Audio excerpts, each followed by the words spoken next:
Alright, and we're back. So, here we are with this piece. And I'm just gonna tell a little story about how much I care about the world in 3 parts. The first part, nature. Lately I've been finding nature really beautiful. Something about the summer sky being completely open to me is just really refreshing every night. Like, it just welcomes me in its big arms home. Like, every night I look at it, and despite all the stuff that's changing in my life, the sky is this rhythm that flows in these beautiful abstract patterns of clouds and atmospheric dust and the spectrum of light and nearby stars, as nearby as millions of light years can be. It's fascinating that we're just looking up at them and seeing only a tiny fraction of what they really are. Same thing with plants, trees, dirt, everything, but especially trees. There's something hypnotizing about the way they swing their leaves in the wind, and yet each branch, each leaf, each crinkled twig represents some part of that tree's life. Growing that leaf was a monument in this tiny, tiny world. And each leaf had a friend or competition right next to them. In this organic branching off pattern, they rise further and further, higher and higher towards their energy source. One organism is controlling all this. A series of organisms. I mean, what does organism mean? It's just everyone's a set of systems that bleed together in somewhat, and some are more autonomous than others, but I still believe that we're just under another system completely, with its own ideas and thoughts and hopes and dreams. And at that point, we're just a cog in the rhythm of life, where there's just so many magnitudes to consider, so many different ways to think other than our own, ways to dream, ways to be. Consciousness is such a fickle thing, because the crazy part is that you'll never know what other people, other things, other energies are thinking, but, you know, is that even a possibility? Well, who's to say what it is and what it isn't? You know, some things are not even observed by science. They are just assumed because the math checks out, and there's so much math to be discovered. Who's to say there's not just a zillion equations to look out for and what they mean in terms of underlying systems that could possibly be consciousnesses? That might be getting a little heavy there. Yeah, I was in the car listening to this really great debate where there was this atheist an atheist scientist talking to this guy that said we essentially needed to upgrade our idea of God.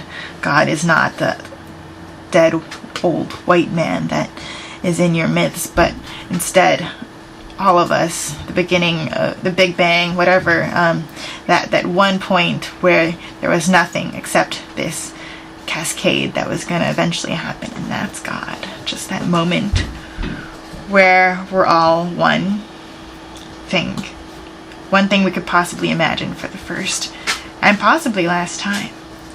I'm not convinced that time is cyclical in the very essence of it, but I imagine that it is. And so I like the idea that it's kind of a replaying movie of existence in the world and everything.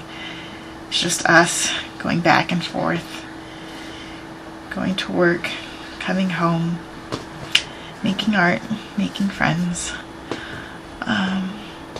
understanding what everything is. And it's just this tiny micro story in the grasping vastness of potentially the multiverse, which I still can't come to terms with, truly. I mean, as much as I want to think that there's a multiverse, I mean, we're all multiverses, right? Like there's just, I mean, how can you even define a universe at that point where it's just, we have all these different focuses? And it's kind of like the concept of light years at this point to me, where it's like everything I've known is just kind of people hidden in their own universe, and for them to finally say it out loud scientifically in some kind of physical fashion. I appreciate what they're doing, but they're just confirming something I've thought a long time ago. But I guess this interesting part about mysticism and superstition is that we think all these things that are kind of true in some vast, empty storytelling kind of way, and that there's a universe every time we think of something new. I mean, the idea universe seems just as fascinating that we can finally track them down. I also wanted to show you something I got the other day. Here, some tissue paper.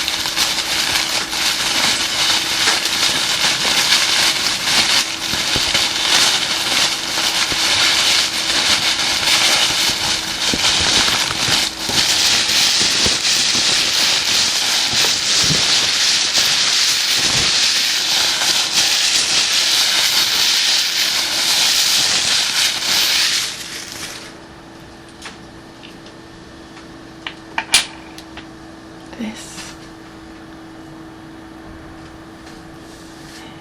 is an amethyst. An amethyst. Hold on one moment. The best part about being part of the internet is being able to look things up at a moment's notice. Amethyst.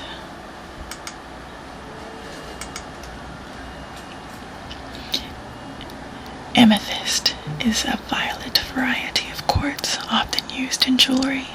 The name comes from ancient Greek not, and intoxicated, or as they say, Amethyst, intoxicated, a reference to the belief that the stone protected its owner from drunkenness.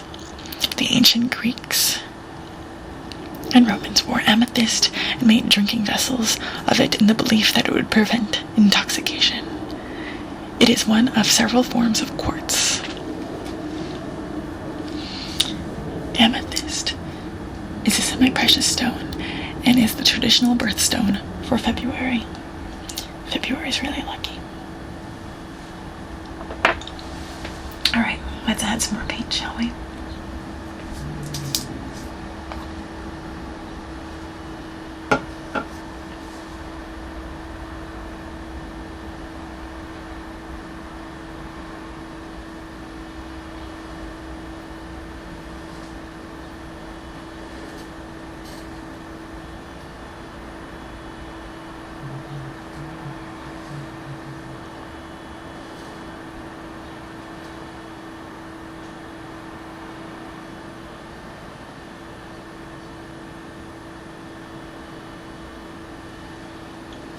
Okay, looking good. Alright, so the next part is the oiling. Hold on one moment.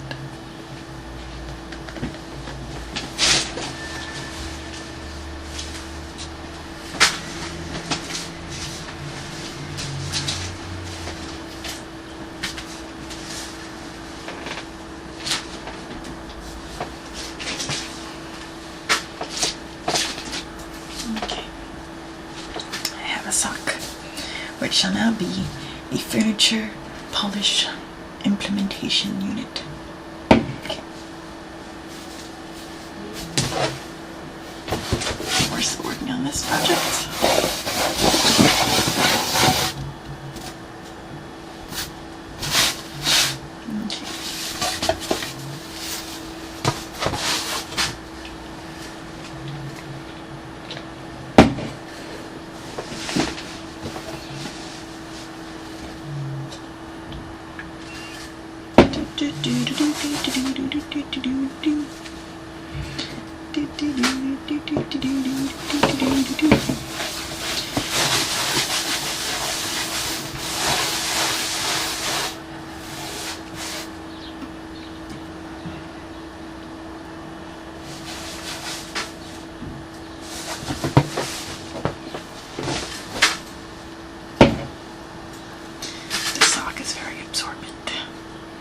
probably should have used gloves too.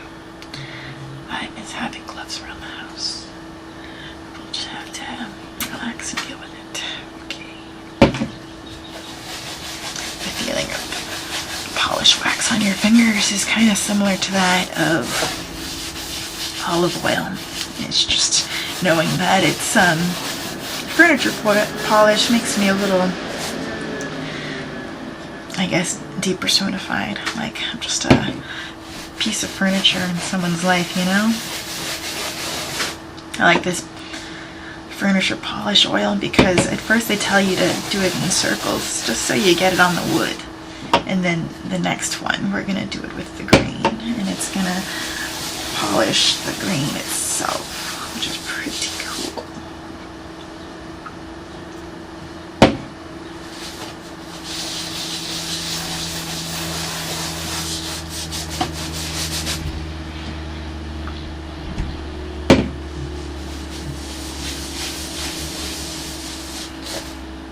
Splinter. That's new.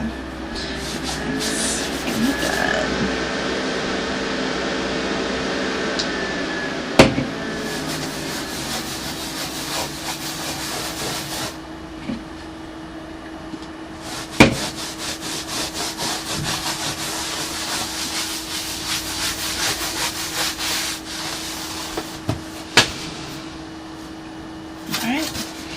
There you go. Looking nice already. Okay, we're gonna let that dry. Gotta find a new place to put things to dry. Okay, and finally, for the last and final installment of this face paint session. Oops, sorry about that. Okay.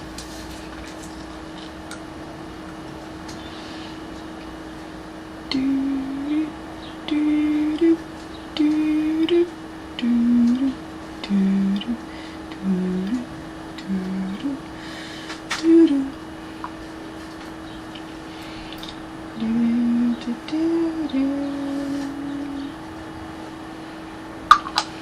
Looking good.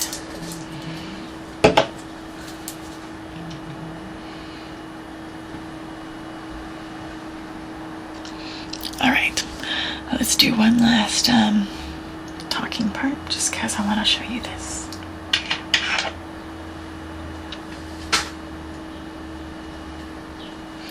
It's a kind of shell. I'm sorry, I've already forgot which one, but I'm gonna look it up and see if I could potentially find it. I got it at this place in Ballard called Midnight Blossom, and it's this beautiful store that I also got the Amethyst at, and it's got some interesting plants and botanicals, terrariums. I love the word terrarium. It reminds me of aquarium, but for land. Isn't it fascinating?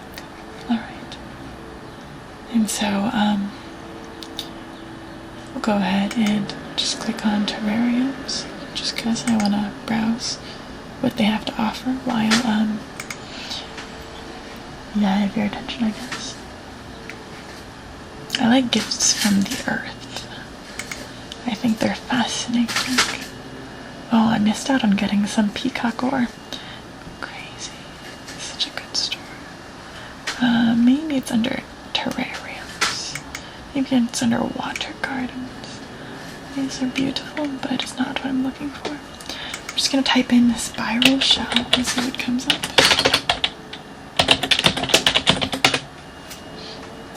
Alright, we'll get there. So this one. It's a spiral auger shell. Now let me tell you about spiral auger shells.